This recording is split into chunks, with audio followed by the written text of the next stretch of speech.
Assalamualaikum warahmatullahi wabarakatuh. Alhamdulillah, selalu saja lisan kita memuji Sang Pencipta Allah, satu-satunya yang telah menciptakan semua yang di langit, semua yang di bumi, semua yang di kedalaman lautan, terjangkau dan tidak terjangkau oleh mata kita. Kita berharap pujian kita kepadanya yang dicatat pahala olehnya dan dijadikan sebagai penyebab seluruh nikmat akan ditambahkan kepada kita, karena dia telah menjanjikan dalam firman-Nya, la in syakartum la azidannakum wa la in kafartum inna adabi lasyadid. Kalau kalian bersyukur atas nikmatku, aku akan limpahkan atau tambahkan, dan kalau kalian kufur maka adabku sangat pedih. Juga kita panjatkan salam hormat selanjutnya kepada utusan Allah Subhanahu wa taala, Nabi besar Muhammad sallallahu alaihi wa ala alihi wa sahbihi wasallam, sebagaimana Allah dan malaikatnya juga mengucapkan salam kepadanya. Saudaraku seiman, dalam pembukaan materi kita, inilah Ramadan terbaikku. Saya ingin menjadikan mukaddimah pembukaan ini sebagai bahan muhasabah, introspeksi. Kita kembali sama-sama ke dalam diri kita masing-masing, merenungi teman-teman sekalian, sudah berapa banyak Ramadan lalu yang Allah Subhanahu wa taala berikan sebagai peluang emas bagi setiap orang di antara kita, dan berapa banyak Ramadan yang sudah kita lalaikan.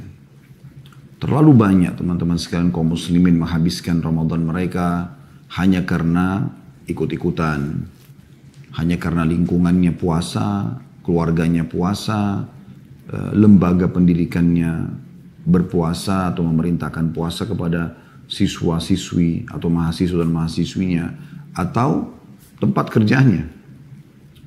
Mungkin karena seorang pemimpin yang muslim yang tegas sehingga menghukum bagi staf yang tidak berpuasa tanpa udzur syar'i misalnya. Maka berapa banyak kita semua bergelut dalam maksud-maksud dan tujuan duniawi seperti itu. Padahal sebenarnya hal ini terjadi karena kita belum memahami dan kita belum merenungi baik-baik tentang kebutuhan kita terhadap Ramadan. Kita sangat membutuhkan Ramadan, teman-teman sekalian. Karena memang Ramadan adalah puncak seorang muslim mengikuti pelatihan, perbaikan, peningkatan skill dia dari sisi spiritual. Allah Subhanahu wa taala memastikan tujuan Ramadan adalah la'allakum tattaqun dalam surah Al-Baqarah, agar kalian mencapai tingkat ketakwaan, yaitu selalu setiap saat patuh dan melaksanakan perintah Allah, juga meninggalkan larangannya. Dan itu butuh pelatihan. Allah menyiapkan Ramadan sebagai sarana untuk itu. Maka kita coba introspeksi diri. Kenapa kita tidak seperti hamba-hamba Allah dari para salafus salih dulu? Dinukil tentang mereka setelah Idul Fitri 6 bulan ke depan, mereka terus saja berdoa kepada Allah Subhanahu wa taala dari Syawal, kemudian Dzulqa'dah, Dzulhijjah, Muharram, Safar, Rabiul Awal. Mereka sibuk 6 bulan ini berdoa kepada Allah agar amal-amal mereka selama Ramadan diterima. Dan 6 bulan yang tersisa, Rabiul Tsani, Jumadil Ula, Jumadil Tsaniyah, Rajab, Sya'ban, itu mereka sibuk meminta kepada Allah Subhanahu wa taala agar mereka disampaikan di Ramadan itu. 1 tahun mereka sibuk minta setengahnya agar diterima amal-amal yang mereka sudah amalkan atau kerjakan di masa lalu, dan 6 bulan ke depannya tersisa mereka mohon agar diraihkan, disampaikan Ramadan. Bagaimana muncul perasaan ini? Karena mereka mengetahui bobot daripada Ramadan itu sendiri. Kalau ini sebuah lembaga training terbesar di dunia. Bukan lagi trainernya seorang profesor, seorang trainer yang terkenal dengan motivasi-motivasinya. Tapi langsung Allah Subhanahu wa taala sebagai pencipta. Allah mentraining hamba-hambanya di Ramadan. Stafnya bukan lagi staf-staf ahli biasa yang memahami IT, tapi para malaikat. Dan luar biasanya, seluruh muslim di muka bumi yang sudah balik mengikuti training ini. Semuanya rame-rame berpuasa, Semua rame-rame meramaikan mencari pahala dengan membuka puasakan orang. Semua rame-rame meramaikan masjid. Semua rame-rame membaca Al-Quran. Semua rame-rame meninggalkan maksiat. Maka kalau Ramadan saja kita tidak baik, tidak menjadi orang yang lebih baik dari sebelumnya, tidak lebih banyak dari sisi kuantitas dan kualitas ibadah, dan juga tidak meninggalkan atau tidak mengubah sifat-sifat dan karakter buruk kita, serta kemaksiatan kepada Allah, maka kira-kira kapan kita akan jadi baik? Makanya kata Nabi SAW, ragama anfum ri'in man adraka Ramadan thumman salah walam yughfar lahu. Sungguh terhina seseorang itu yang dia sampai pada Ramadan, lalu Ramadan itu pergi, sementara dia belum diampuni. Artinya, kalau Ramadan saja dia tidak bisa baik, sementara seluruh muka bumi ini kaum muslimin mayoritasnya berusaha menjadi lebih baik agar mencapai tingkat ketakwaan kepada Allah, maka kira-kira dia mau baik kapan? Di mana lingkungan yang jauh lebih sehat secara spiritual dibandingkan Ramadan? Dari sisi lain, teman-teman sekalian, dari mana Anda tahu insya Allah nanti setelah Ramadan ini Allah berikan kita umur, lalu kemudian kita meninggal? Kenapa Anda tidak jadikan setiap ibadah yang Anda mau kerjakan adalah ibadah terakhir Anda? Begini rasionalnya. Kalau seandainya ada orang divonis oleh dokter kena penyakit kronis dan dia akan meninggal ya, beberapa saat setelah vonisan dokter tadi. Dokter mengatakan, saya sudah tidak bisa lagi mengambil keputusan apa-apa. Semua upaya medis sudah diambil dan tidak ada yang bisa dilakukan kecuali Anda tinggal menunggu ajal saja. Kira-kira kalau pada saat itu masih ada kesempatan untuk mengerjakan sholat, bagaimana Anda sholat? Masih ada kesempatan Anda ya, mereferensikan agar rekening ini atau dana di rekening itu disedekahkan. Masih ada kesempatan meneteskan air mata karena takut terhadap dosa-dosa masa lalu sehingga Anda bertaubat. Masih ada kesempatan Anda beristighfar, berzikir, berdoa, membaca Al-Quran. Masih ada kesempatan Anda memohon maaf kepada orang-orang yang Anda pernah sakiti. Bagaimana kira-kira Anda melakukan semua itu pada saat Anda tahu vonis dokter Anda tidak akan hidup lagi? Saya yakin kita sepakat teman-teman sekalian, kita akan maksimalkan semua itu. Sebenarnya setiap muslim tidak harus menunggu ada vonis dokter seperti itu. Karena kita setiap saat bisa meninggal. Siapa di antara kita teman-teman yang sedang mengikuti acara ini, termasuk saya, punya jaminan kita masih bisa melanjutkan sampai akhir pengajian kita ini. Mungkin tiba-tiba di ruangan ini bukan sebuah doa, kalau ajal sudah datang, saya melihat malaikat maut, kemudian dia datang, lalu saya melihatnya dan dicabut ruh saya dalam hitungan detik, lalu saya jatuh, orang hanya mengenang Khalid Basalamah pernah ceramah. Dan kenangan dia tidak akan lama teman-teman sekalian. Seminggu, sebulan, Anda sudah dengar beberapa da'i meninggal? Sering Anda dengar para kiai, ustadz, da'i meninggal dunia. Baik, berapa lama mereka dikenang? Sehari, 2 hari, seminggu, sebulan, setahun. Habis itu, lama-lama akan ditelan dengan waktu. Hilang. Kecuali memang orang ini semasa hidupnya benar-benar memaksimalkan waktu. Agar dia bisa ya, menyiapkan amal soleh untuk dia bawa ke akhirat di kematiannya. Dan juga yang masih bisa bermanfaat bagi orang lain. Yang hadis Nabi SAW masyhur, kalau anak Adam meninggal dunia terputus sumber pahalanya kecuali dari 3. Sedekah jariah, atau ilmu yang bermanfaat, atau anak soleh yang mendoakannya. Jadi memang harus ada ya. Gitu. Dan bagaimana seseorang itu mengatur itu. Dia harus sendiri yang membuat program itu. Orang akan mengenang sesuatu tentang Anda sebentar. Coba Anda teman-teman, apakah Anda pribadi yang sedang mengikuti acara kita ini, masih mengetahui nama kakek-kakek Anda? Kakek Anda sekarang, misalnya nama saya Khalid, nama ayah saya Zaid, nama kakek saya Abdullah. Baik. Ini mungkin sampai sini kadang-kadang kita karena masih menemui kakek, kita masih mengetahui. Itu pun belum tentu kita meluangkan waktu setiap saat mendoakan beliau. Bagaimana dengan ayahnya kakek, bagaimana dengan kakeknya kakek? Artinya beberapa generasi saja kita sudah kehilangan jejak. Atau sudah terhilang, terhapus jejak kita.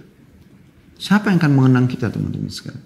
Mungkin kita akan masuk dalam umumnya doa kaum muslimin. Allahumma ighfir lil muslimina wal muslimat. Tapi yang lain yang Anda harapkan dari anak-anak Anda, apalagi kalau Anda tidak didik mereka dengan cara agama, mereka hilang entah kemana, baca Quran nggak bisa, nggak disekolahin di pesantren, nggak dikader untuk menjadi ulamanya umat ini, dai umat ini. Lalu apa yang Anda harapkan dari mereka? Hanya akan habis begitu saja. Apalagi kalau mereka dasarnya Anda wariskan keburukan-keburukan pada mereka. Pergaulan bebas lah. Ya, dan segala macam pelanggaran agama yang dianggap nggak masalah. Karena masih muda nak lakukanlah. Saya pernah bertemu dengan teman dekat saya, Dr. Hussein Al-Jabiri hafizahullah, sahabat dekat saya. Semoga Allah satukan kami karena Allah. Dan Allah pertemukan kami juga di bawah naungannya di hari kiamat di mahsyar. Serta bersama di surga insya Allah.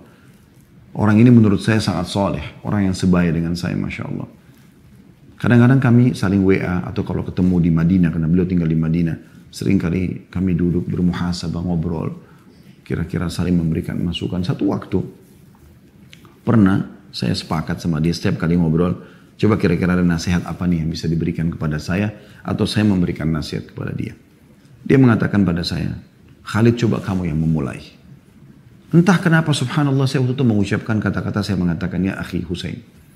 Siapa di antara ulama di Saudi yang paling kamu kagumi? Kata dia Syekh bin Baz. Ya, seorang ulama dulu menjadi mufti Saudi rahimahullah sudah meninggal. Terus saya katakan, baik, sekarang dia sudah meninggal dunia. Kira-kira pada saat dia meninggal dunia, seperti apa orang mengenangnya? Dan kamu sendiri sebagai yang mengidolakannya, apa kira-kira tanggapanmu? Dia di mana sekarang? Kata dia, semuanya baik. Orang mengenang tentang ilmunya yang tersebar, yang luas. Orang banyak menjalankan fatwa-fatwanya. Dan sampai sekarang setelah meninggal pun buku-bukunya masih tersebar. Fatwa-fatwanya masih ditemukan, disebarluaskan oleh para murid-muridnya. Maka insya Allah kita berharap dia, sebagaimana Allah janjikan, akan menuju ke surga. Kata saya, betul yang kau ucapkan. Oleh karena itu, akhi, saudaraku, jadikan dirimu seperti bimbas pada saat kau meninggal nanti. Artinya, dari sekarang kau punya persiapan, kalau kau meninggal, maka akan ada terus sumber orang mengenangmu, bukan untuk riya. Mengenang dalam arti kata, merasa mengambil manfaat untuk beribadah. Dari ilmu yang disebarluaskan, dari sedekah jariah yang bermanfaat, dari anak-anak soleh yang dikader supaya mereka bisa mendoakan kita. Terus dia tanamkan juga kepada keturunannya untuk doakan saya nak dan orang-orang tua kita terdahulu. Itu yang kita tanamkan teman-teman sekalian. Ramadan adalah sebuah momentum yang sangat luar biasa teman-teman sekalian. Luar biasa gitu.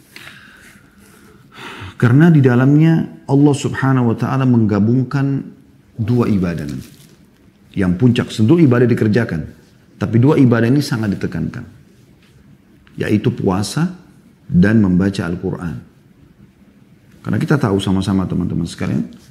Ya, bagaimana Allah subhanahu wa ta'ala menjelaskan tentang Ramadan. Ya, dalam surah Al-Baqarah. A'udhu billahi minasyaitonir rajim. Syahrul Ramadan alladhi unzila fil Quran. Hudan linnasi bayyinatin minal huda wal furqan. Bulan Ramadan yang diturunkan Al-Quran padanya. Ya, sebagai petunjuk dan juga pembeda mana yang hak dan mana yang batil bagi manusia. Al-Quran diturunkan yang merupakan petunjuk bagi manusia di bulan Ramadan. Allah subhanahu wa ta'ala memerintahkan kita agar memperbanyak membaca Quran di bulan Ramadan. Bahkan para salafus salih dinukil, kalau tiba Ramadan mereka tidak mengenal lagi apa-apa selain perkataan baik atau Al-Quran. Al-Quran menjadi sahabatnya. Mempelajari bacaannya, mempelajari, mentadaburi isi-isi ayatnya, sebab turunnya, ilmunya diambil, kemudian dihafal dan juga diamalkan dalam kehidupan. Juga dengan puasa, yang Allah juga sebutkan dalam surah Al-Baqarah sama. Ya ayyuhalladzina amanu kutiba alaikumus siyamu kama kutiba alal ladzina min qablikum la'allakum tattaqun. Hai orang beriman, diwajibkan bagimu berpuasa sebagaimana diwajibkan oleh orang sebelum kalian. Maknanya, hai orang beriman, telah dibuatkan program untuk berpuasa untukmu. Dan Sebagaimana telah dibuatkan untuk orang sebelum kalian agar kalian mencapai tingkat ketakwaan. Jadi sepanjang waktu kita nanti setelah Ramadan, kalau kita membuat program-program yang baik ya, di Ramadan itu, dan kita kemudian terapkan setelah Ramadan, maka kita akan mencapai tingkat ketakwaan. Artinya seluruh waktu kita ini berisikan kepatuhan kepada Allah, mengerjakan perintah dan meninggalkan larangan, menikmati halal dan meninggalkan yang haram.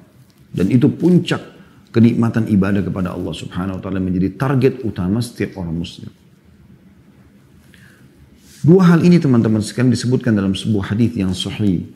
Kata Nabi SAW, hadis ini riwayat Ahmad dalam Musnadnya di jilid 2 halaman 174, "As-siyamu wal Qur'anu yashfa'ani lil 'abd." Sesungguhnya puasa itu dan Quran akan menolong hamba tersebut. Maksudnya pada hari kiamat. Yaqulu as-siyamu rabbi inni mana'tuhu at-ta'ama wasyaraba bin nahar fasyaffi'ni fi. Wahai Tuhanku, kata puasa, sesungguhnya aku yang telah menghalangi dia dari makan dan minum di siang hari, maka tolonglah ia, selamatkan dia. Aku memberikan syafaat untuknya, maksudnya dari api neraka agar masuk ke dalam surga. Wa yaqulul Qur'anu rabbi inni mana'tuhu an-nauma bil-laili fasyaffi'ni fihi fayushaffa'an. Lalu Al-Quran akan mengatakan, wahai Tuhanku, sesungguhnya aku telah menahan orang ini tidur di malam hari, maka tolonglah dia. Maka keduanya pun akhirnya menolong dan menyelamatkan orang tersebut. Dan dua hal itu ada di bulan Ramadan yang paling puncak ditekankan. Selain ibadah yang lain tentunya ada sholat malam, ada berzikir, ada bersedekah dan segala macam hal. Kata Nabi SAW dalam hadis, Allah berfirman hadis qudsi, kullu amal ibn Adam lahu illa as-shaum fa innahu li wa ana ajzi bihi. Sesungguhnya seluruh amal ibadahnya anak Adam adalah milik dia, artinya sudah ditentukan kadar pahalanya kecuali puasa. Karena dia adalah milikku dan aku akan membalasnya langsung, kata Allah. Dan kata Nabi SAW, man sama yawman fi sabilillah ba'adallahu wajahu anin nari sab'ina kharifa. Siapa yang berpuasa satu hari saja di jalan Allah, karena Allah dia puasa, maka Allah akan jauhkan wajahnya dari api neraka 70 tahun. Begitu luar biasanya penekanan-penekanan tentang amal ibadah yang kita bisa dapatkan. Teman-teman, siapa di antara Anda yang yakin bahwasanya dia tidak akan mati? Bukankah ada orang sebelum kita, kalau Anda yang ikuti acara ini laki-laki, saya dan Anda laki-laki, sudah banyak jutaan orang sebelum kita, toh cuma bisa dikenang saja. Bukan cuma manusia biasa, para nabi-nabi. Nabi Muhammad SAW pun yang kata beliau setiap nabi-nabi kalau mau meninggal, itu ditawarkan dipanjangkan umurnya, juga meninggal dunia. Lalu apa jaminan Anda tidak meninggal dunia? Anda wahai akhwat, bukankah sudah banyak di antara orang yang mirip dengan Anda jenis kelaminnya wanita, yang cantik, yang jelek, yang putih, yang kaya, yang miskin, dari Arab, yang bukan Arab, semuanya. Mereka sudah meninggal dunia, termasuk ummahatil mu'minin, para istri-istri Nabi yang mulia. Mereka meninggal semua. Artinya teman-teman, saya dan Anda ini semua sedang menuju ke liang lahat masing-masing. Maka harusnya kita punya persiapan yang baik. Pernah ditanya kepada Nabi SAW dalam hadis sahih, siapa orang mukmin yang akyas? Akyas itu yang paling cerdas, super luar biasa kecerdasannya. Kata Nabi SAW, yang paling banyak mengingat kematian dan mempersiapkan untuk menghadapi kematian tersebut. Dan momentum Ramadan adalah momentum yang paling tepat untuk persiapan itu. Karena bulan pengampunan, bulan rahmat, bulan diterimanya doa, bulan ditutupnya pintu-pintu neraka, dibukanya pintu surga. Bulan yang sangat mulia. Ada malam lebih baik daripada 1000 bulan Lailatul Qadar. Bagaimana bisa Anda tidak merasa ini adalah sesuatu yang penting untuk diraih? Untuk kita jadikan inilah Ramadan terbaikku sekarang. Belum tentu aku hidup setelahnya.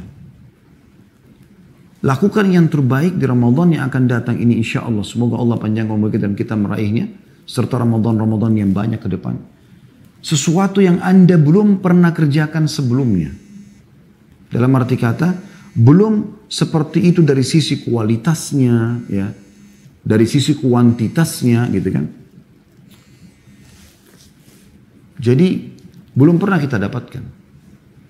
Seperti misalnya yang tadinya kita cuma zaman dulu Ramadan yang lalu baca Quran cuma beberapa ayat, sekarang kita tingkatkan sekian juz atau kita mengkhatamnya sekian kali. Kalau selama ini Ramadan yang lalu kita tidak pernah buka puasakan orang, sekarang kita sibuk buka puasakan orang. Atau mungkin dulu kita hanya ikut partisipasi beberapa orang tetangga kita atau di masjid atau musola dekat rumah. Sekarang tidak, target kita adalah sesuatu yang lebih besar. Saya harus punya 1000 orang yang saya raih pahala buka puasanya. Mungkin pada saat Ramadan ini, dulu saya banyak membuang-buang waktu dengan tontonan-tontonan. Sekarang saya sibuk melihat Al-Quran, mendengarkan majelis ilmu. Padatkan semua. Jadikan ini Ramadan terakhirmu dan Ramadan terbaikmu, saudaraku. Karena kalau kau tidak melakukan itu, maka pastikan teman-teman sekalian, tidak akan pernah ada yang bisa membuatmu melakukan kecuali dirimu sendiri. Dan ingat selalu sabda Nabi SAW, kalau seseorang meninggal dunia, akan ikut bersamanya ke kuburan 3. Keluarganya, hartanya, dan amalnya. Serta akan pulang 2, yaitu keluarganya dan hartanya. Secinta apapun seseorang pada orang lain, orang tua pada anak-anak, pada orang tua, suami pada istri, istri pada suami, tetap akan pulang, tidak akan nginap di situ. Harta, mobil Ferrari, mobil Arfat, mobil-mobil mewah hanya bisa sampai di pagar kuburan, tidak akan dibawa ke lain lain, akan jadi warisan. Yang tinggal bersamanya adalah kata Nabi SAW, amalnya. Amal, sholat yang selalu kita bengkalaikan, yang kita tidak khusyuk, Quran yang selalu kita lalaikan cuma ada di rak, di perpustakaan rumah kita atau kantor kita, atau cuma aplikasi di handphone. Zikir pagi petang yang selalu kita lalaikan, gampang, nanti aja, luput. Istighfar yang kita bisa memohon ampun, kesempatan, tiket VIP, bertobat agar seluruh kesalahan kita masa lalu dimaafkan. Dengan begitu fasilitas dunia akan kembali lagi Allah berikan karena sudah dibersihkan dosanya. Ibarat pegawai yang sudah diterima permohonan maafnya, maka dikasih semua fasilitas kantor. Dan juga mendapatkan yang terbaik di akhirat, selamat dari neraka dan masuk ke dalam surga. Kata Allah SWT, "A'udzubillahi minasyaitonir rajim, faman zuhziya 'anil nar wa udkhilal jannata faqad faz." Siapa yang diselamatkan dari api neraka di hari kiamat dan masuk ke dalam surga, sungguh dia telah beruntung. Beruntung itu keberuntungan yang luar biasa. Jadikan semua ini teman-teman sebagai bahan muhasabah. Bahan muhasabah. Renungi banyak sekali ya hadis-hadis Nabi SAW yang kita bisa renungi untuk Ramadan ini. Di antaranya sabda Nabi SAW, "Man qala la ilaha illallah ibtigha wajhillah, khutima lahu biha dakhala al-jannah, wa man shama yawman ibtigha wajhillah, khutima lahu biha dakhala al-jannah. Wa man tasaddaqa bi sadaqatin ibtigha'a wajhillah khutima lahu biha dakhala al-jannah." Barang siapa yang mengucapkan la ilaha illallah dengan mengharapkan wajah Allah di akhir hidupnya, maka dia pasti masuk surga. Dan tidak mungkin orang menutup hidupnya dengan la ilaha illallah sebelum meninggal, kecuali memang dia selama hidup selalu mengamalkan la ilaha illallah itu.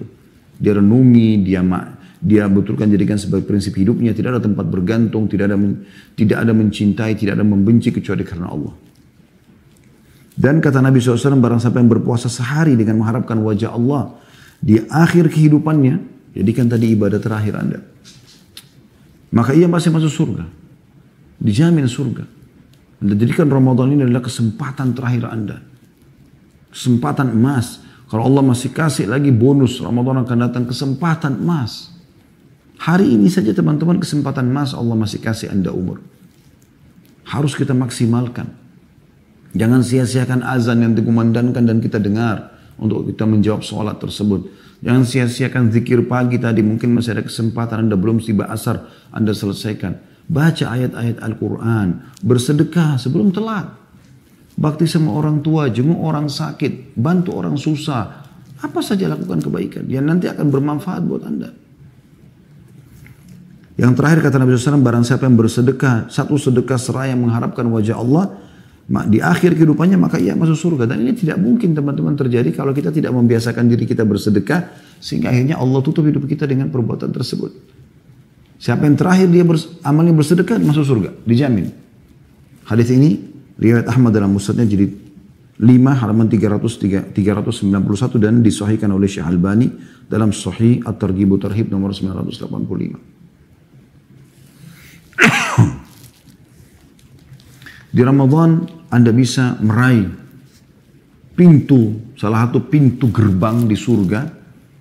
Dan pintu gerbang di surga ini teman-teman sekalian tidak akan dimasuki kecuali orang yang berpuasa. Jadi ada satu camp istana, itu hanya orang puasa aja dalamnya. Dengan mewahnya segala macam. Kita punya di surga itu ada pintu sholat, ada pintu jihad. Sebagaimana Nabi SAW jelaskan. Sampai Abu Bakar bertanya, ya Rasulullah, ada nggak orang yang dipanggil dari semua pintu itu? Artinya di setiap pintu gerbang camp istana ini ada istana dia. Di sini ada istana dia. Semua jenis ibadah ada istana dia. Kata Nabi SAW, iya ada. Dan kau termasuk salah satunya, hai Abu Bakar. Pintu gerbang itu namanya Rayyan. Apa kata Rasulullah SAW? Inna fil jannati baban yuqalu lahu Rayyan yadkhulu minhu as-sa'imuna yawmal qiyamati لا يدخل منه أحد غيرهم يقال أين الصائمون فيقومون لا يدخل منه أحد غيرهم فإذا دخلوا أغلق فلم يدخل منه أحد. Sesungguhnya di surga itu terdapat satu pintu yang bernama Ar-Rayyan, dan di pintu itulah orang-orang yang berpuasa memasuki surga pada hari kiamat. Seorang pun tidak ada yang masuk dari pintu itu selain mereka. Ada malaikat yang menyeru, di manakah orang-orang yang berpuasa? Maka mereka pun berdiri. Tidak ada yang masuk dari pintu itu selain mereka. Setelah mereka masuk pintu surga itu, maka pintu itu akan ditutup dan tidak ada seorang pun yang akan masuk ke dalam pintu itu. Hadis sahih diriwayatkan oleh Bukhari. Anda bayangkan teman-teman sekalian, pada saat Anda kerja di satu perusahaan, lalu perusahaan itu memberikan Anda fasilitas atau staf pegawai yang berprestasi akan diberikan fasilitas. Misal contoh, siapa yang kerja selama waktu tertentu ini, mengerjakan pekerjaan ini akan dapat bonus ini misalnya. Di antaranya misal akan mendapatkan fasilitas A. Ya. Komplek perumahan misalnya khusus untuk pegawai yang berprestasi. Atau sudah lama mengabdi dengan perusahaan. Di sana segala macam fasilitas yang ada. Bukankah Anda merasa senang kalau Anda termasuk salah satu dari staf tersebut dan Anda dapat fasilitas itu? Yang tidak didapatkan oleh semua pegawai. Sebagian ulama mengatakan Ramadan itu ibarat pasar. Ibarat pasar. Yang dibuka dan akan ditutup seperti pameran. Maka beruntunglah orang yang sempat masuk ke dalamnya. Walaupun belum belanja. Apalagi kalau dia sempat meraih promo-promo yang ada di dalam situ. Misalnya membeli barang yang sedang didiskon. Atau dia mendapatkan hadiah karena merupakan salah satu pengunjung misalnya. Seperti itu digambarkan oleh para ulama. Pasar. Di mana orang-orang soleh menjadikannya sebagai sebuah pertemuan, ajang pertemuan yang luar biasa. Saling mengenal satu sama lain orang-orang soleh. Saling bersaing positif, tanda kutip dalam amal-amal soleh. Dan kita boleh saling bersaing dengan saudara kita muslim. Bukan karena riya, tapi merasa ingin lebih baik daripada orang yang lain. Kan begitu yang Umar lakukan pada saat dikumandangkan oleh Nabi SAW untuk menyumbang di salah satu peperangan. Seingat saya perang Tabuk. Kemudian Umar mengatakan hari ini saya akan mengalahkan Abu Bakar. Dia ingin bersaing tapi positif. Bukan karena riya. Maka dia membawa setengah hartanya. Kata Nabi SAW, apa yang kau tinggalkan buat keluargamu hai Umar? Kata Umar, seperti ini ya Rasulullah. Maksudnya setengah disedekahkan. Punya 1 miliar, 500 juta langsung dibawa. 500 juta ditinggalkan buat keluarga. Gak lama kemudian datang Abu Bakar. Lalu Abu Bakar menyumbangkan hartanya. Lalu kata Nabi SAW, apa yang kau tinggalkan buat keluargamu? Dia mengatakan Allah dan Rasulnya. Jadi semua hartanya disumbangkan. Sampai kata Umar, aku yakin aku tidak akan bisa menyaingimu hai Abu Bakar. Tapi dari hal yang positif. Teman kita bisa mengkhatam Al-Quran 3 hari sekali. Kenapa kita gak lakukan seperti dia? Atau sepekan sekali. Sehingga selama Ramadan bisa 4 kali khatam Al-Quran. Ya. Ini saya coba menyentuh sisi lainnya ya. Ramadan itu. Kita bukan ceramah umumnya. Inilah keutamaan Ramadan 1, 2, 3, 4, 5. Kita coba sentuh sisi yang lain. Karena kita ingin Ramadan nanti ini menjadi Ramadan terbaik kita. Maka ada hal-hal yang harus kita sadari teman-teman sekalian. Sebagaimana saya sudah bahasakan tadi sebagai bahan muhasabah. Kita akan meninggal. Dan amal-amal yang akan menemani kita. Ramadan ini momentum terbaik untuk meraih yang terbaik dari amal-amal tersebut, kesempatan memohon ampun dari kesalahan-kesalahan yang sudah pernah kita lakukan. Bayangkan, Anda tidak akan bertemu lagi Ramadan yang akan datang.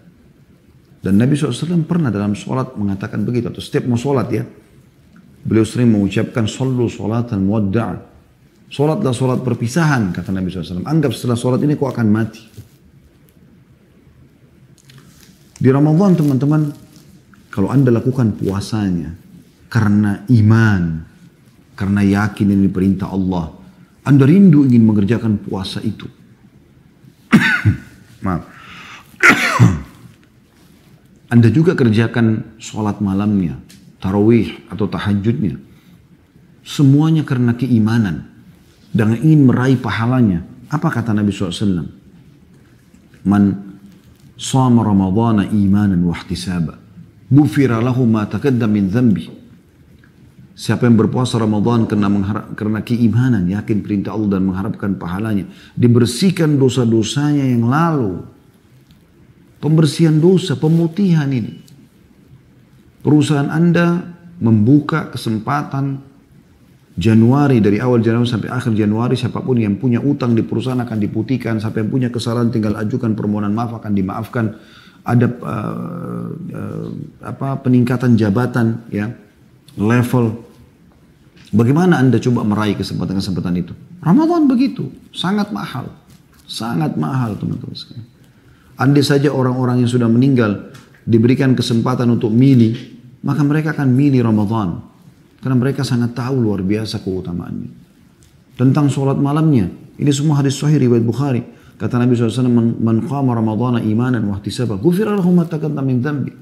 Siapa yang mendirikan malam Ramadan, tarawih, ramaikan masjid. Kalau tidak bisa Anda sholat di rumah, tapi kalau Anda bisa ke masjid, lakukan ke masjid. Siapa yang melakukan sholat malamnya atau sholat tarawih, ya, Ramadan karena keimanan, yakin perintah Allah dan juga mengharapkan pahalanya, dibersihkan dosanya yang telah lalu. Keutamaan demi keutamaan. Begitu juga dengan adanya Lailatul Qadar yang lebih baik daripada 1000 bulan. Allah khususkan surah namanya surah Al-Qadar. Itu luar biasa gitu. 1000 bulan atau sama dengan 83 tahun plus 4 bulan. Itu luar biasa. Apa kata Nabi SAW dalam hadis Bukhari? Man qama lailatul qadri imanan wa ihtisaba ghufira lahu ma taqaddama min dhanbi. Barang siapa yang mendirikan sholat malam di Lailatul Qadar karena keimanan dan mengharapkan pahalanya, dibersihkan dosa-dosanya yang lalu. Itu luar biasa teman-teman. Pembersihan dosa dengan sholat tarawih, pembersihan dosa dengan puasa, pembersihan dosa dengan sholat malam khusus di Lailatul Qadar. Dalam hadis yang lain, riwayat Ibnu Majah dan disahihkan oleh Syekh Albani, kata Nabi SAW, "Inna hadha syahr qad hadarakum wa fihi lailatun khairun min alfi syahrin man hurimaha faqad hurimal khaira kullahu wa la yuhramu khairaha illa mahrum." Sesungguhnya bulan ini Ramadan telah hadir kepada kalian, kata Nabi SAW. Di dalamnya terdapat satu malam yang lebih baik daripada 1000 bulan. 1000 bulan, bukan main-main. 83 tahun plus 4 bulan ini bukan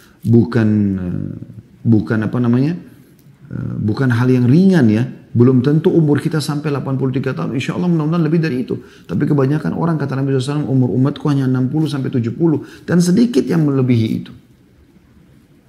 Kata Nabi SAW, sesungguhnya bulan Ramadan ini telah hadir pada kalian, di dalamnya terdapat satu malam yang lebih baik daripada 1000 bulan. Barang siapa yang tercegah dari Lailatul Qadar itu, maka sungguh ia telah terhalang dari seluruh kebaikan. Gak ada lagi kebaikan yang lebih baik daripada itu. Dan tidak tercegah dari kebaikan Lailatul Qadar, kecuali memang orang yang tidak mendapatkan kebahagiaan. Memang Allah tidak pilih dia. Teman-teman, semoga Allah menjaga Anda di atas ketaatan kepada Allah Subhanahu wa taala. Beli baju lebaran sekarang. Sekarang saatnya, 2 pekan sebelum Ramadan. Ramadan bukan saatnya sibuk lagi dengan itu. Ya. Kecuali mungkin Anda bisa online, mungkin. Atau mungkin di awal-awal Ramadan lah, kalau Anda betul-betul padat jadwalnya sekarang. Anda lagi ada tugas kantor segala macam. Tapi jangan di 10 terakhir Ramadan. Dikatakan dalam hadits Bukhari, Nabi SAW kalau tinggal 10 terakhir Ramadan lebih menguatkan ikatan sarungnya. Giat ibadah. Dan membangunkan istrinya untuk sholat malam. Bukan habis di mall, di pasar. Sampai lewat sholat maghrib, lewat sholat isya hanya karena baju lebaran. Kenapa ini akhi dan ukhti? Kenapa nggak sekarang? Momentum yang paling tepat. Karena siapa yang terharamkan dari kebaikan Lailatul Qadar, dia cuma habiskan di pasar saja. Di jalan-jalan.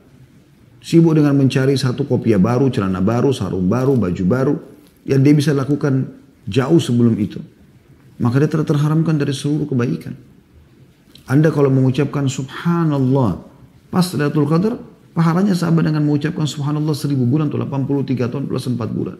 Anda sedekah, baca Quran dan yang lainnya. Makanya dianjurkan untuk i'tikaf.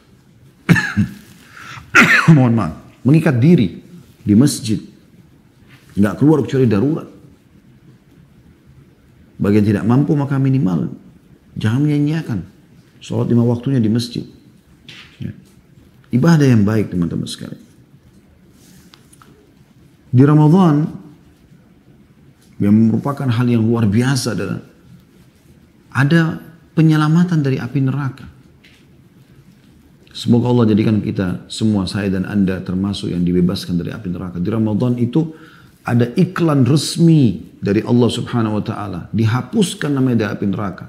Tidak akan masuk neraka kalau memang Allah terima dia pada saat itu. Apa kata Nabi sallallahu alaihi wasallam? Inna lillahi utaqa'a fi kulli yawmin wa laylatin li kulli 'abdin minhum da'watun mustajab.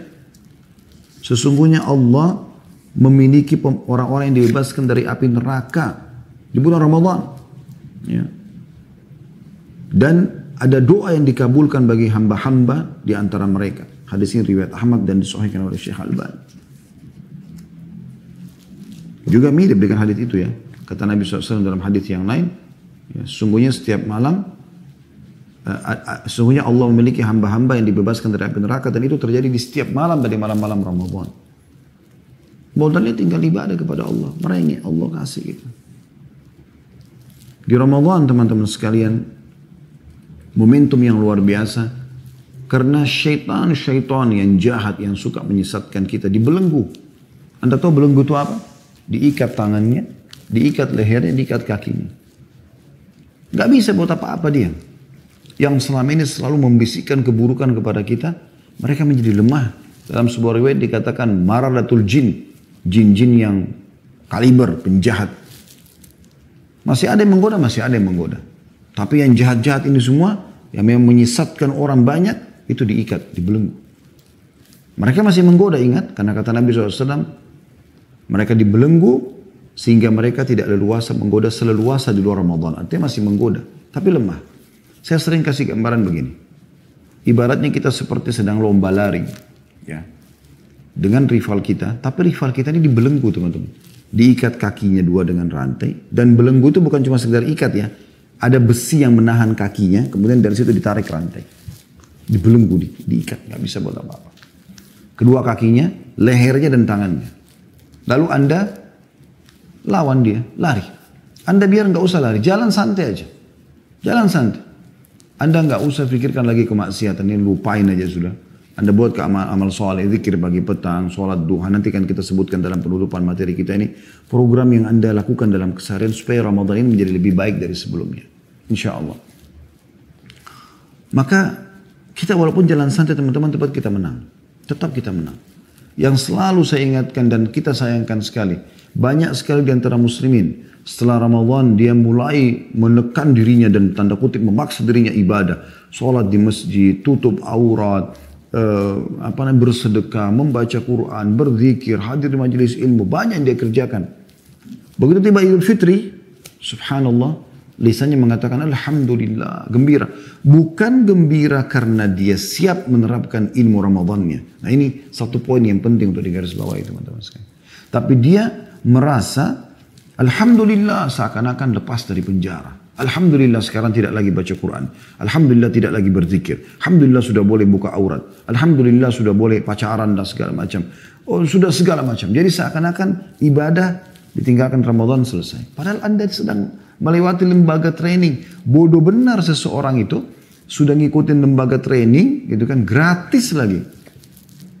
Selama sebulan lalu kemudian dia tinggalkan semua apa yang sudah dia dapatkan dari ilmu itu.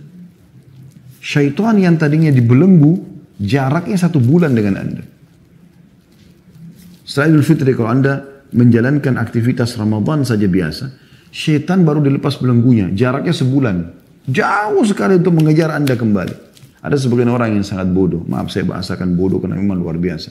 Mereka setelah Idul Fitri tiba, duduk manis, lalu dia tunggu syaitan datang mendekati dia untuk kembali menggodanya lagi.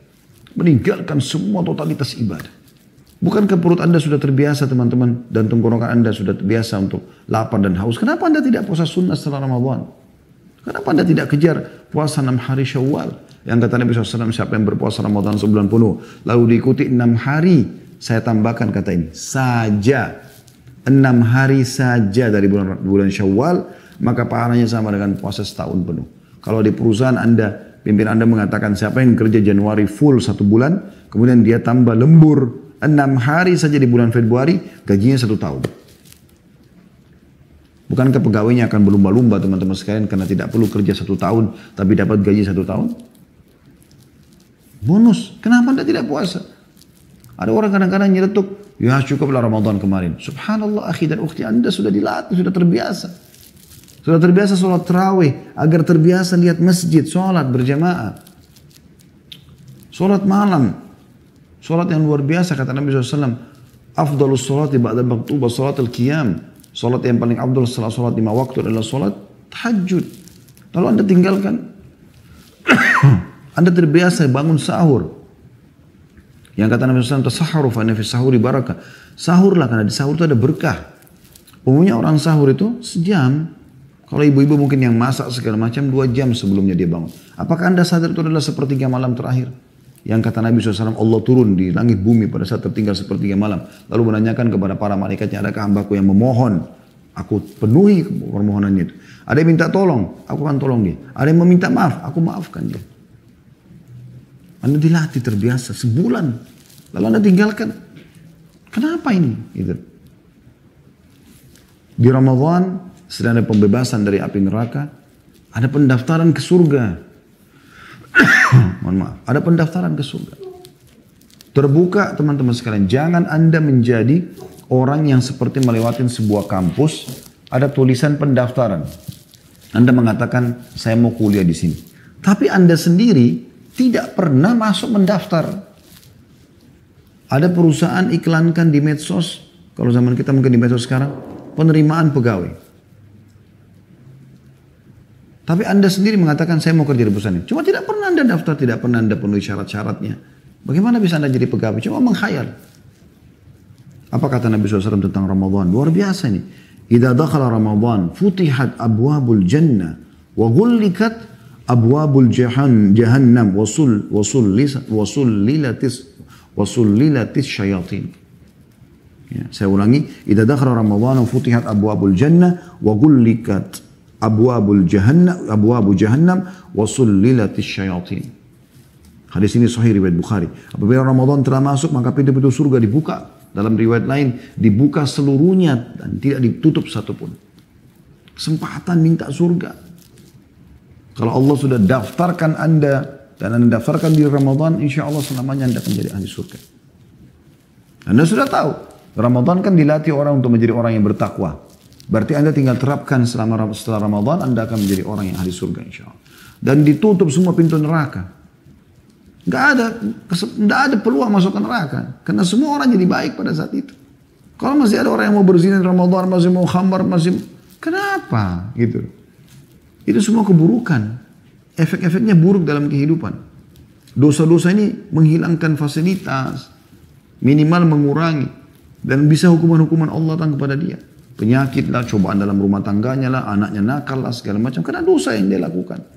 Lalu untuk apa Anda lakukan pelanggaran? Bukankah Anda kalau buat pelanggaran-pelanggaran di kantor, Anda bisa di PHK? Atau Anda bisa dihukum, minimal dapat SP, surat peringatan? Kan begitu. Ya. Lalu kata Nabi SAW, dan syaitan-syaitan dibelenggu. Nah, syaitan-syaitan dibelenggu. Itu luar biasa. Gitu kan? Baik teman-teman sekalian. Kita harus mengetahui bahwasanya banyak hal yang harus kita jadikan sebagai bahan muhasabah. Di antaranya ada sebuah hadis yang saya ingin singgung di sini. Kata Nabi SAW, la tazulu kadama abdin yawmal kiamat hatta yus'alu an arba'a atau an arba'in. Tidak akan pernah beranjak kaki seorang hamba pada hari kiamat di mahsyar nanti pada saat kita dibangkitkan. Anda selalu baca dalam surah Al-Fatihah, Maliki Yawmiddin, Raja pemilik hari kiamat. Itu hari kiamat. Rukun iman kita yang kelima hari kiamat, hari kebangkitan, hari hisab. Tidak akan beranjak kaki kita ke surga ataupun ke neraka. Kalau ahli neraka, na'udzubillah. Sampai ditanya tentang 4 perkara. Yang pertama, an umurihi fima afnah. Umurnya, waktunya di mana dia habiskan. Waktumu saudaraku dari mulai bangun tidur sampai tidur lagi. Di mana kau habiskan? Ditanya oleh Allah SWT. Allah tidak kasih kamu waktu begitu saja. Ada tujuannya kamu hidup itu. Tanyakan diri kita, ada tujuan.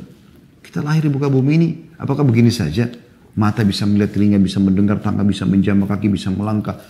Banyak ya, begitu rumit sistem dalam tubuh kita ini semua. Begitu saja. Kata Allah SWT, am hasibtum annama khalaqnakum abatha wa annakum ilaina la turja'un. Apakah kalian mengira kami menciptakan kalian sia-sia dan tidak akan dikembalikan kepada kami? Gak mungkin. Ada tujuan, dan Allah mengatakan dalam surah Az-Zariyat, wa ma khalaqtul jinna wal insa illa liya'budun. Aku tidak adakan, ciptakan jin dan manusia kecuali untuk ibadah kepadaku. Ada tujuan kita di sini. Bukan untuk maksiatan. Gitu kan. Untuk taat kepada Allah Subhanahu Wa Taala. Ditanya umurmu nanti saudaraku. Waktu-waktu kalau umur ini. Yang kedua, wa an syababi fima ablah. Masa mudanya di mana dia habiskan. Selalu bahasanya masih mumpung masih muda. Maksiatlah. Maksudnya ayo pacaran saja, nggak masalah, coba saja, rokok, khamar, apalah segala macam, ugal-ugalan. Kenapa masa muda yang justru potensi yang luar biasa, energi lagi full ya, ide-ide lagi brilian, dipakai dalam kemaksiatan. Kenapa bukan seperti Imam Syafi'i, kata beliau saya menghafal Quran di umur 7 tahun. Gitu.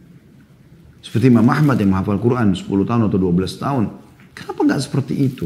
Kalau luput dari kita, anak-anak kita jangan luput. Gitu ya. Kemudian wa an malihi min aina iktasabu wa fima anfaqa. Ini yang ketiga, dan hartanya dari mana dia dapatkan, kemana dia keluarkan.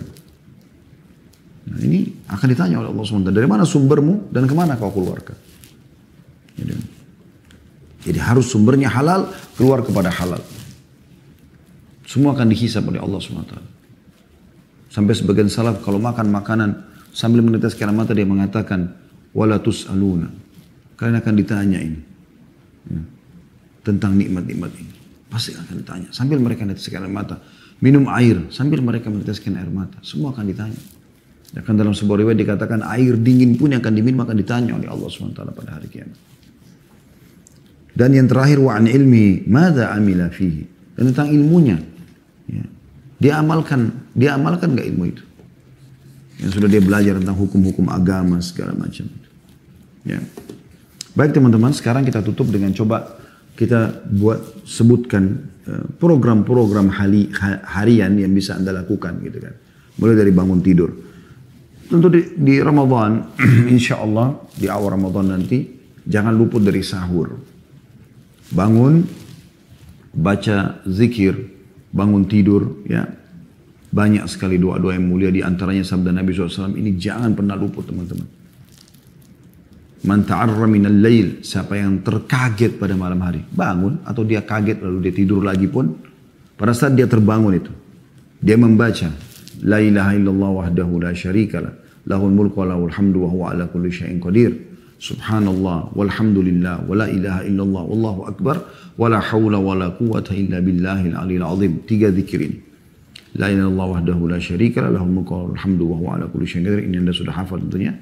Terus subhanallah walhamdulillah wa la ilaha illallah wallahu akbar. Ini tuh mudah sekali ya. Kemudian wa la hawla wa la quwwata illa billahil aliyil azim. Ini juga hafal, mudah dihafal gitu. Ditambah kata Nabi SAW dia mengatakan Allahumma gfirli, ampunilah kesalahanku. Apa yang terjadi teman-teman? Kalau Anda kaget malam hari, mau sahur kah, mau ke kamar mandi kah, mau buang air kecil, buang air besar, mau minum air kah, atau memang Anda niat mau sholat misalnya. Kata Nabi SAW, diampuni dosanya yang telah lalu. Kalau dia berdoa diijabah. Kalau dia sholat diterima. La ilaha illallah. Begitu luar biasanya. Zikir. La ilaha illallah wahdahu la syarikalah. Tidak ada Tuhan yang berhak disembah kecuali dan tidak ada sekutu bersamanya. La ilaha illallah wahdahu la syarikalah lahul mulku wa lahul hamdu wa huwa ala kulli syai'in qadir. Baginya kerajaan, baginya puji-pujian dan tidak ada sekutu bersama. Dan dia mampu mengerjakan apa yang dia inginkan. Subhanallah, maha suci Allah. Walhamdulillah, dan segala puji bagi Allah. Wa la ilaha illallah, tidak Tuhan yang berhak disembah kecuali Allah. Allahu akbar, Allah maha besar. Kemudian wala haula wala quwata illa billahil aliyil azim, tidak ada daya dan kekuatan kecuali dari sisi Allah al-aliyil azim, ya. Wala haula wala quwata illa billahil aliyil azim. Allah yang maha mengetahui dan juga maha agung. Lalu kemudian kita tambah Allah maghfir, ya Allah maafkanlah kesalahanmu. Diampuni dosanya yang lalu walaupun Anda tidur lagi setelah itu. Apalagi kalau Anda bangun jalankan sunnah Nabi SAW, sahur, makan kurma, minum air. Kalau Anda memang butuh makanan yang berat, nasi segala macam, silakan. Niatkan sahur. Karena kata Nabi SAW, tasahharu. Makan sahur, fa inna fis sahuri barakah. Karena di sahur itu ada berkah. Anda baca zikir dulu, dan Anda bangun, Anda sahur. Ya, kalau Anda yang belum sholat malam, Anda sholat malam. Ya. Intinya Anda isi dengan amal ini. Dan kalau dia berdoa diterima, ya Allah maafkan kesalahanku, ya Allah berikan aku rezeki, ya Allah. Terus tidur lagi, sudah dapat pahala. Apalagi kalau dia sholat, apalagi kalau dia ya, berdoa dan seterusnya. Apa saja yang dia punya hajat dari hajat dunia yang baik, hajat akhirat Allah akan kabulkan. Dan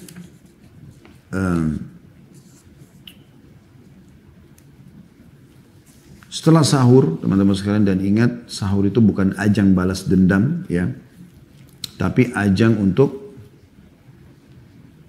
menjalankan sunnah Nabi. Makanya kata Nabi SAW, sebaik-baik makanan kalian di sahur adalah kurma.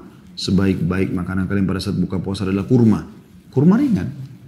Dan bisa kita gabungkan dengan hadits Nabi, siapa yang makan 7 butir ajwa Madinah di pagi hari, maka dia akan selamat dari segala jenis sihir dan racun. Sahur dengan itu. Kalau Anda butuh makanan berat juga tidak masalah. Tapi jangan teman-teman menjadi ajang ketakutan sendiri dan balas dendam. Nanti akhirnya kan saya berapa jam tidak makan. Sekarang saya makan banyak. Sampai akhirnya jadi malas sholat subuh atau ketiduran bahkan. Dan termasuk sunnah Nabi SAW menerlambatkan sahur. Kata Nabi SAW, manusia akan selalu dalam keadaan baik selama mereka menerlambatkan sahur dan menyegerakan buka puasa. Ya. Kemudian teman-teman sekalian, Anda usahakan sholat subuh di masjid. Ya. Jangan kehilangan ini. Kata Nabi SAW, siapa yang sholat subuh berjamaah di masjid, maka dia seperti telah menghidupkan setengah malamnya. Dalam sebuah riwayat yang lain dikatakan, siapa yang sholat isya berjamaah di masjid, maka dia seperti menghidupkan setengah malamnya. Dan siapa yang sholat subuh berjamaah di masjid, dia telah menyempurnakan setengah yang tersisa. Juga kata Nabi SAW, siapa yang sholat subuh berjamaah di masjid, maka dia di bawah lindungan Allah, ya, sampai besok pagi lagi. Dan siapa yang akan terganggu? Tidak ada yang bisa ganggu dia kalau di bawah lindungan Allah Subhanahu Wa Taala. Fi dhimmatillah, artinya di bawah perlindungan Allah Subhanahu Wa Taala. Kemudian teman-teman sekalian, sementara Anda menuju ke masjid, jangan lupa doa keluar rumah. Ada doa menuju ke masjid, ya. Ini tentu panjang kalau saya mau bahas, tapi Anda sudah bisa ambil garis besarnya. Kemudian ada hadis yang menjelaskan, niatkan untuk itu. Kalau menuju ke masjid itu setiap langkah, satu langkah pengampunan dosa, satu langkah peninggian derajat, dan juga pencatatan satu pahala. Masuk masjid dengan kaki kanan, ya. Keluar dengan kaki kiri. Ya. Ini sunnah Nabi SAW, pahala. Maaf. Ada doa masuk masjid, ada doa keluar masjid. Minta agar diberikan rahmat pada saat masuk, minta diberikan rezeki pada saat keluar. Anda masuk di saf pertama kalau laki-laki, saf yang di belakang kalau perempuan. Kemudian sholat, ada sholat sunnatul fajr, yang kata Nabi SAW, sholat 2 rakaat antara azan dan iqamah subuh adalah lebih baik daripada dunia dan seluruh, lebih baik daripada dunia dan seluruh isinya. Maaf saya ulangi, lebih baik daripada dunia dan seluruh isinya. Di rakaat pertama Al-Fatihah sama Al-Kafirun, rakaat kedua Al-Fatihah sama Al-Ikhlas. Kemudian setelah itu Anda berdoa kalau masih ada waktu antara azan dan iqamah. Lalu jangan pernah ketinggalan takbiratul ihram pertama imam. Ingat itu. Sampai Ibrahim An-Nakhai rahimahullah mengatakan, kalau ada orang tidak peduli dengan takbiratul ihram pertama imam, maksudnya dia tidak peduli mau masbuk, mau sholat masjid atau tidak, maka cuci tanganmu dari dia. Tidak layak jadi teman, tidak layak jadi pasangan, tidak layak jadi atasan, tidak layak jadi bawahan. Begitu tolak ukur mereka dulu. Kemudian Anda takbiratul ihram bersama imam. Kata Sa'id bin Musayyib rahimahullah, selama 40 tahun saya tidak pernah melihat kecuali punggung imam. Dan selama 40 tahun saya tidak pernah ketinggalan takbiratul ihram pertama imam. Padahal kata Nabi SAW, siapa yang tidak ketinggalan takbiratul ihram pertama imam 40 hari saja. Beliau 40 tahun ya. Maka dia dijamin akan selamat dari api neraka. Juga kemunafikan. Ada dua hal. Dia dapat dua bara'ah, dua pembebasan dari api neraka dan dari sifat kemunafikan. Kemudian kalau Anda lagi tidak ada terikat dengan akad, itu juga tadi ada doa antara azan. Kalau ada doa setelah dengarkan muadzin lalu ucapkan doa setelah azan, kemudian berdoa di antara azan dan iqamah, itu mustajab ya. Habis itu jangan buru-buru berdiri habis sholat subuh, Anda duduk dulu. Ya. Zikir teman-teman sekalian. Zikir. Baca istighfar 3 kali, ayat kursi. Kata Nabi SAW, siapa yang rutin menjaga, siapa yang tidak meninggalkan ayat kursi setelah sholat 5 waktu, maka tidak ada yang menghalanginya masuk ke dalam surga kecuali kematian. Baca Ikhlas, Al-Falaq, An-Nas. Kalau sholat subuh dan sholat maghrib 3 kali. Kalau sholat rubaiyah yang 4 rakaat, duhur, asar, isya sekali-sekali. Baca subhanallah 33, alhamdulillah 33, Allah Akbar 33. Dengan tumaknina. Subhanallah, subhanallah, subhanallah, subhanallah. Alhamdulillah, alhamdulillah, alhamdulillah, alhamdulillah. Allahu Akbar, Allahu Akbar, Allahu Akbar. Sampai lengkap masing-masing 33. Genapkan 100 dengan la ilaha illallah wahdahu la syarikalah, lahul mulku wa lahul hamdu wa huwa ala kulli syai'in qadir. Kata Nabi SAW, diampuni dosanya walaupun sebanyak buih di lautan. Habis itu Anda duduk sampai waktu syuruk. Waktu syuruk, ya. Kata Nabi SAW, siapa yang sholat berjamaah subuh di masjid, kemudian dia duduk sampai terbit matahari, dia berzikir kepada Allah, majelis ilmu, atau baca zikir pagi petang, atau baca Quran. Kemudian dia sholat 2 rakaat, maka pahalanya, pahala haji lengkap atau sempurna. Ada buru-buru pun, yang penting minimal tadi sampai selesai zikir sholat. Habis itu teman-teman sekalian, Anda balik ke rumah, Anda boleh istirahat sejenak setelah syuruk. Dari syuruk sampai waktu duha Anda boleh istirahat kalau Anda mau istirahat, tidur sejenak. Yang jelas teman-teman sekalian, Anda setelahnya mungkin jam 10 ya, kalau Anda memang mau istirahat. Kalau Anda langsung beraktivitas maka Anda boleh mandi segala macam. Kegiatan biasa seperti biasa di kantor, dan jangan pernah puasa menjadi beban buat Anda. Karena innamal a'malu binniyat, semua sesuai dengan niatnya. Kalau Anda mengatakan, saya kayaknya sebentar jam 11 haus nih, saya akan lapar. Nanti begitu benar. Gak usah pikirkan masalah itu. Insya Allah tidak. Bi'idnillahi ta'ala. Begitu ya. Kemudian Anda jangan lupa sholat duha teman-teman. Duha ini penting sekali. Ya, penting sekali. Jadi jangan pernah ketinggalan itu ya. Karena Nabi SAW bersabda ya tentang masalah sholat duha ini, yusbihu ala kulli sulama min ahadikum sadaqah. Setiap orang di antara kalian kalau dia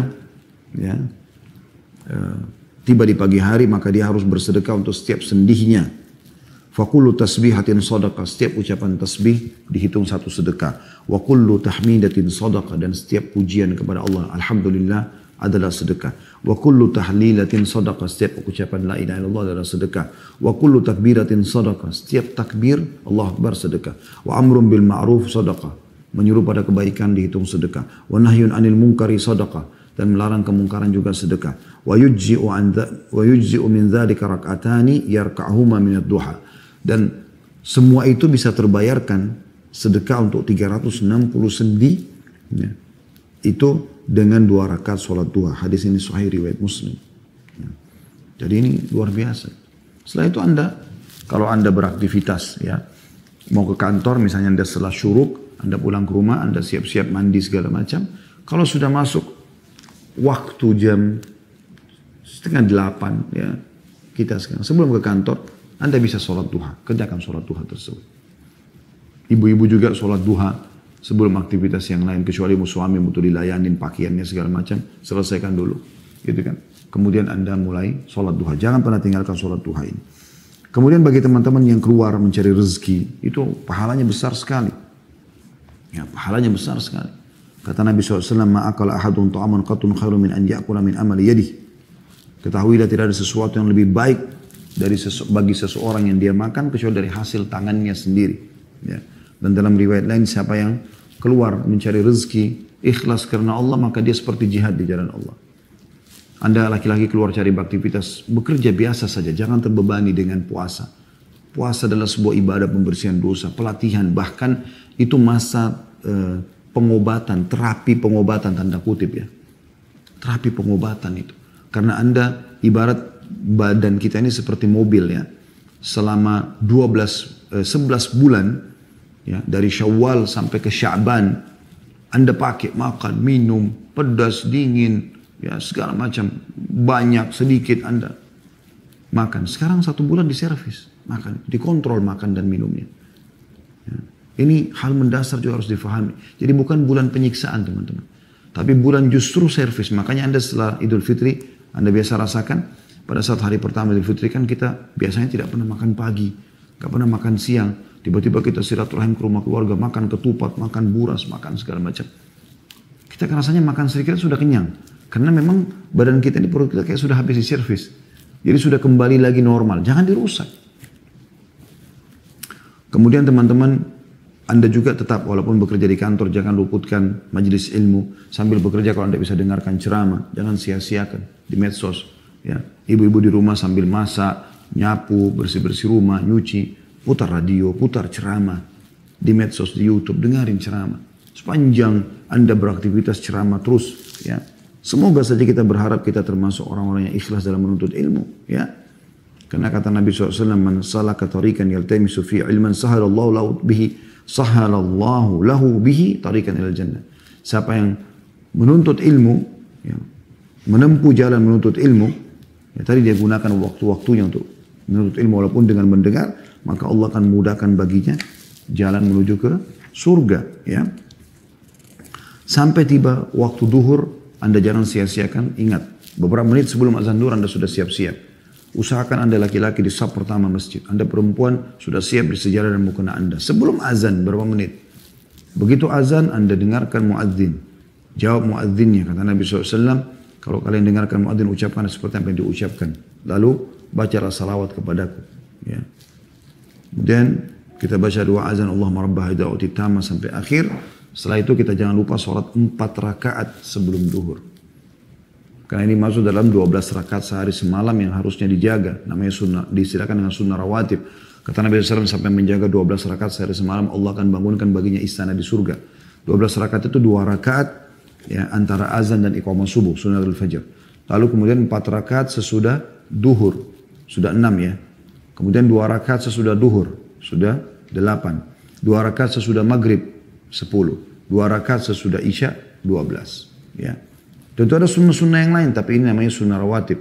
Yang kata Nabi SAW, siapa yang menjaga 12 rakaat sehari semalam ini, Allah akan bangunkan baginya istana di surga. Jadi ada 4 rakaat sebelum duhur. Setelah itu Anda punya kesempatan. Sama tadi waktu mau subuh ya. Ada doa menuju keluar rumah, ada doa keluar kantor ke masjid juga ada doanya. Maksudnya doa keluar rumah boleh dibaca. Bismillahirrahmanirrahim. Doa menuju ke masjid, masuk kaki kanan di masjid, keluar kaki kiri, baca doa mau masuk, minta dibukain pintu rahmat. Bismillah wassalatu wassalamu ala Rasulullah, Allahumma aftah li abwaab rahmatik. Kemudian keluar minta diberikan karunia atau fadl. Bismillah wassalatu wassalamu ala Rasulillah, Allahumma aftah li abwaab fadlik. Kemudian ada sholat sunnah tadi qobliyah, ada dua azan antara azan dan iqamah, ada meraih takbiratul ihram pertama bersama imam dan zikir habis sholat.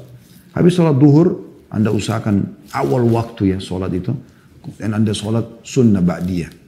Kalau Anda mau kerjakan dari 12 rakaat berarti 2 rakaat sesudah duhur. Tapi kalau Anda mau lebih besar utamanya, laksanakan hadis Nabi SAW, man hafidha arba'a rakaatin qabla duhur wa arba'ati ba'da, haramallahu alaihin nar.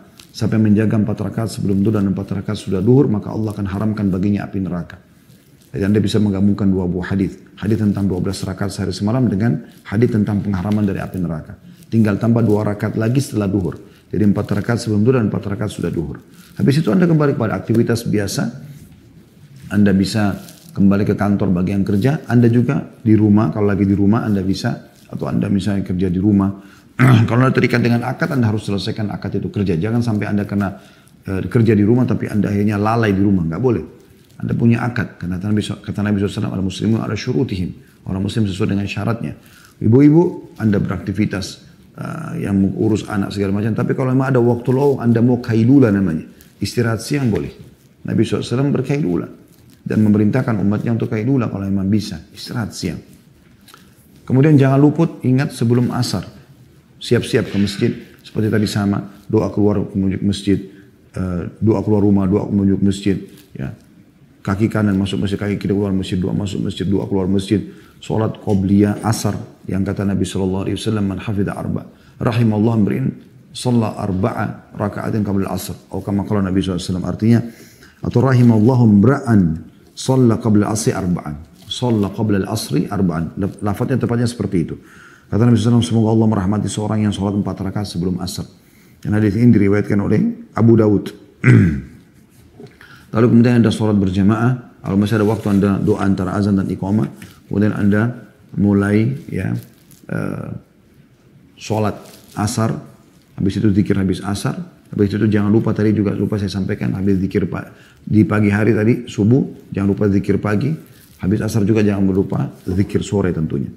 Kemudian Anda bebas punya aktivitas pada saat itu. Tentu nanti akan saya closing dengan sebuah poin penting ya. Di celah-celah waktu ini, di jeda-jeda waktu Anda semua, jangan lupa baca Quran. Al-Quran ini tidak mengenal waktu di Ramadan lagi. Sudah setiap saat kita baca. Setiap saat. Ya. Jadi habis sholat wajib, habis sholat duha, di waktu senggang, ya, antara duhur sama asar, baca Quran. Usahakan sebanyak mungkin Anda mengkhatam Al-Quran di Ramadan. Kemudian setelah itu teman-teman sekalian, Anda sebagai ibu rumah tangga boleh menyiapkan buka puasa, ya. Anda juga boleh mempersiapkan, boleh belanja, laki-laki membantu istri memberikan beberapa kebutuhan di rumah. Gak masalah, orang gembira dengan buka puasa. Karena memang Nabi SAW menjelaskan, lis-shaimi farhatan, orang puasa punya 2 kegembiraan. Memang kita disuruh gembira pada saat itu.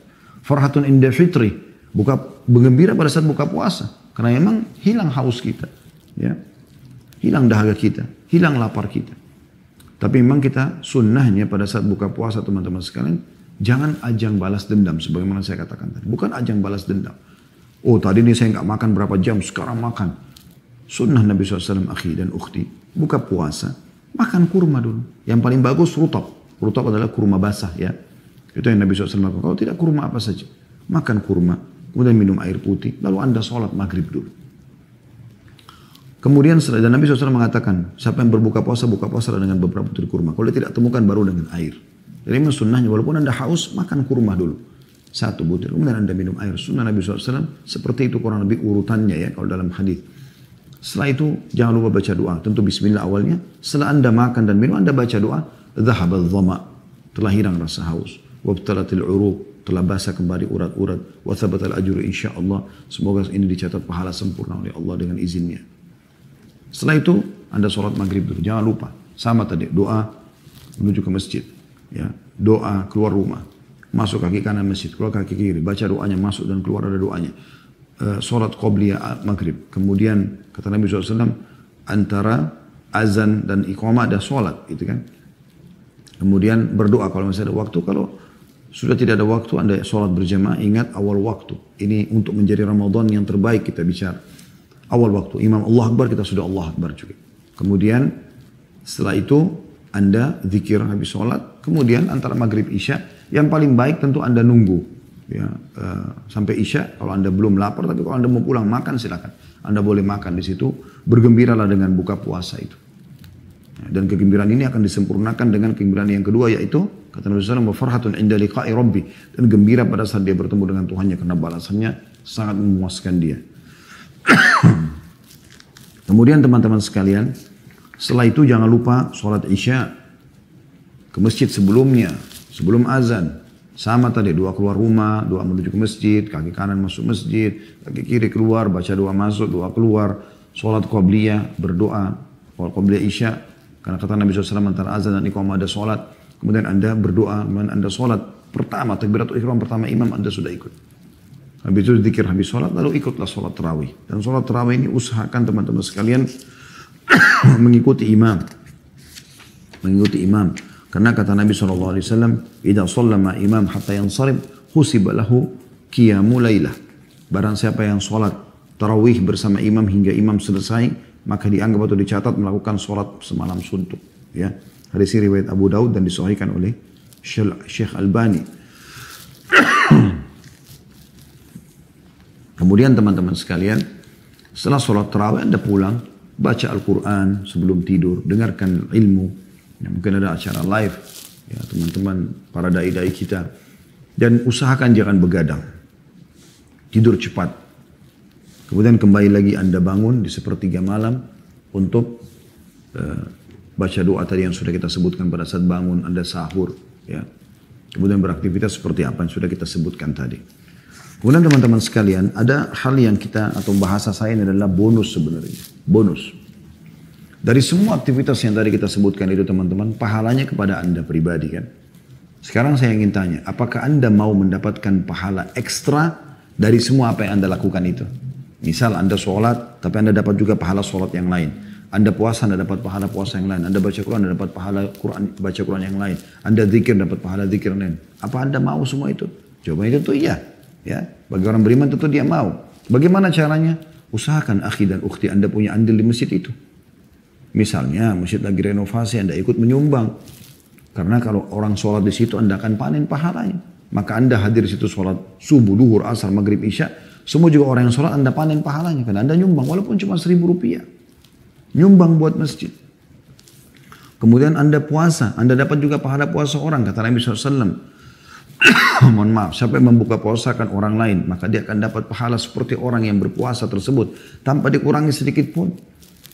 Anda dalam satu hari bisa dapat pahala puasa Anda dan juga bisa dapat pahala puasa orang lain. Minimal satu orang Anda bisa. Sekarang satu dus air mineral isinya ya 40 gelas air. Sumbang ke masjid-masjid dan musola dekat rumah Anda. Berapa harganya? 20.000, 30.000, 50.000. Anda panen pahala satu hari 40 orang. Itu luar biasa. Apalagi kalau semua orang-orang saleh. Itu kan luar biasa. Berarti Anda bisa meraih pada hari itu pahala 41. Bagaimana kalau Anda nyumbang 100? Bagaimana kalau Anda nyumbang 1000? Makin banyak Anda nyumbang, termasuk kurma, air, mungkin makanan berat orang makan di masjid, itu semua pahalanya ada. Ya. Begitu juga dengan baca Quran. Anda sebarkan mushaf Quran. Jadi bukan cuma Anda yang baca. Anda sebarkan tentang aplikasi Al-Quran kah? Atau Anda misalnya, mohon maaf, beli mushaf Quran Anda bagi. Sehari satu. Atau Anda cuma mampu beli satu, Anda bagikan. Cari rumah tahfidz Quran. Berikan kepada orang-orang Quran tersebut. Sebarkan mushaf. Anda bisa dapat pahala zikir. Sekarang banyak buku-buku zikir pagi petang. Kami baru terbitin ada zikir pagi petang. Anda bisa lihat di situ zikir pagi petang. Bisa Anda sebarluaskan, berapa itu harganya. Sebarluaskan, kasih orang supaya dikantongin. Mereka bisa baca. Anda bisa berdoa, mendoakan orang lain. Dan hampir semua aktivitas kita ini kita bisa dapatkan. Sampai pun ada sahabat mengatakan tentang masalah buka puasa ini. Orang, ya Rasulullah, tidak semua orang mampu memberikan buka puasa kepada orang lain. Kata Nabi SAW, Allah akan berikan pahala itu. Walaupun orang hanya memberikan susu yang dicampur dengan air. Atau seteguk air. Atau sebutir kurma. Anda bisa dapatkan semua itu. Maka buatkan program buat diri Anda sendiri teman-teman sekalian. 1 jam lebih ini kita nggak bisa menjelaskan semuanya. Tapi saya coba kasih kerangka fikirnya. Semoga Allah SWT mudahkan kita semua untuk menjadikan momentum Ramadan ini sebagai momentum yang terbaik kita. Dan terus kita akan tingkatkan kualitas kita sampai ajal datang nanti insya Allah. Bi'inillahi ta'ala.